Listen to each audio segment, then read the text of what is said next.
اور حدیث کے لفظ ہیں، مفہوم اس کا یہ ہے کہ اگر کوئی بندہ اللہ کے خوف سے، اس کے ڈر سے رو پڑتا ہے اور اس کے پلکوں کے گوشے اس نکلے ہوئے پانی سے تر ہو جاتے ہیں، قیامت کے دن وہ بال جن کی جڑیں خوف خدا سے نکلنے والے پانی کی وجہ سے تر ہو جاتی ہیں، اگر اس شخص کو جہنم کا حکم ہو گیا تو وہ بال کھڑے ہو جائیں گے، مالک جیسے جنت دے یہ ہمیں نکال لے، اور اللہ تو کریم ہے، وہ بالوں کو تو نہیں نکالے گا، وہ ان بالوں کی سفارش پر جن کی جڑوں کو خوف خدا سے نکلنے والے پانی نے تر کیا، اس گناہگار کو جنت عطا فرما دے گا۔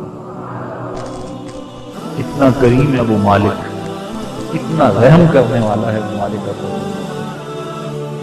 ہم ہی بد نصیب ٹھہرے کہ اس کی چوکھٹ پہ حاضر نہ ہو، آتے تو صحیح، دامن پھیلاتے تو صحیح، صدا لگاتے تو صحیح، اس کی رحمت کو آواز تو دیتے۔ ہمارے دامن جتنے مرضی بکھرے ہوئے تھے، ہم ان گندے دامن لے کر، گناہوں سے بھرے ہوئے اپنے دامن لے کر آ جاتے۔ یہ بادشاہ کا در تو نہیں تھا کہ گندے بندے کو اندر نہ آنے دیا جائے، کہ یہ گندا ہے اس کو دہلیز سے باہر رہنے دیا جائے، نہیں، یہ مالک کا در ہے۔ وہ کہتا ہے آؤ تو صحیح، میں تمہارے گناہوں کو بدل کے نیکیوں میں تبدیل کر دوں، تم اپنے ہاتھ کو پھیلاؤ، تم مجھ سے مانگو تو صحیح۔ ایک بندہ مسجد نبوی کے ایک کونے میں بیٹھ کے دعا مانگو، لفظ کیا ہے سنیے ذرا، اس کی توقع، اس کی محبت دیکھیے۔ اللہم انی اسألک بأنک انت اللہ لا الہ الا انت احد الصمد الذی لم یلد ولم یولد ولم یکن لہ کفوا احد۔ اے اللہ، میں تجھ سے اس لیے مانگ رہا ہوں کہ تو میرا اللہ ہے۔ جب بیٹا باپ سے پیسے مانگے سکول جاتے ہوئے، وہ کہے کہ ابو میں اس لیے مانگ رہا ہوں کہ آپ میرے ابو جو ہے، میں آپ سے نہیں مانگنا تو کس سے مانگوں؟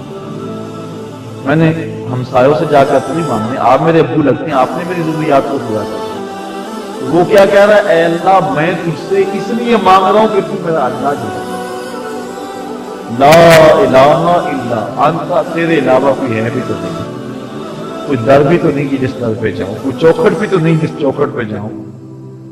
یہ دعا مانگ رہا ہے۔ حضور علیہ السلام نے اس دعا کو، اس کے لہجے کو، اس کے انداز محبت کو سنا، اس کی التجاؤں کے انداز کو سنا، اور ایک صحابی نے کہا وہ جو کونے میں دعا مانگ رہے ہیں اسے جا کے بشارت دے دو تمہاری دعا اللہ نے قبول فرما لی۔ آج ہم نے دعا مانگی اور رو رو کے دعا مانگی۔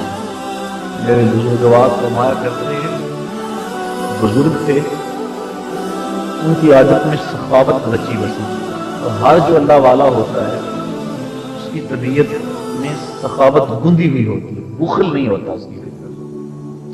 اپنے پیار کرنے والوں کے ساتھ، اپنے محبت کرنے والوں کے ساتھ وہ اپنی استطاعت کے مطابق اچھا ذہن سخاوت والا رکھتا ہے، اور فقیر کا یہی مزاج ہے کہ میرے ڈیرے سے لوگ لنگر کھاتے ہیں، روح کا لنگر بھی لیتے رہے اور جسم کا لنگر بھی چلتا رہے، یہ اس کی آرزو ہوتی ہے۔ اٹ کھڑکے دکڑ بجے تتا ہوئے چولا، آن فقیر کھا کھا جاون راضی ہوئے بلا۔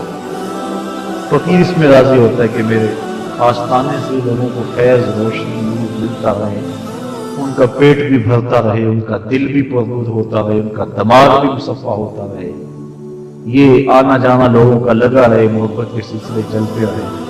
تو وہ بزرگ قرض دے کر بھی جو لوگوں کی مدد کرتے، ان کی معاونت کرتے اور ان کی خوراک کا انتظام کرتے۔ اب ایک بندے سے قرض لے لیا ہو اور وعدے پر بندہ نہ دے سکے تو پھر دوبارہ قرض چاہیے تو اس سے نہیں مانگتا، کسی اور سے مانگتا، پھر کسی اور سے، پھر حتیٰ کہ بہت سارے لوگوں کے مقروض ہوتے۔ بابا جی کا جب وقت آخر آیا، حالات ایسے پیدا ہوئے کہ محسوس ہوا کہ اب بس انتقال ہی کرنا چاہیں گے، تو جو قرض کھاتے وہ دروازے پہ آ بیٹھے کہ ہمارا قرض تو چکا جاؤ۔ اب وہ لائنیں لگی قرض خواہوں کی،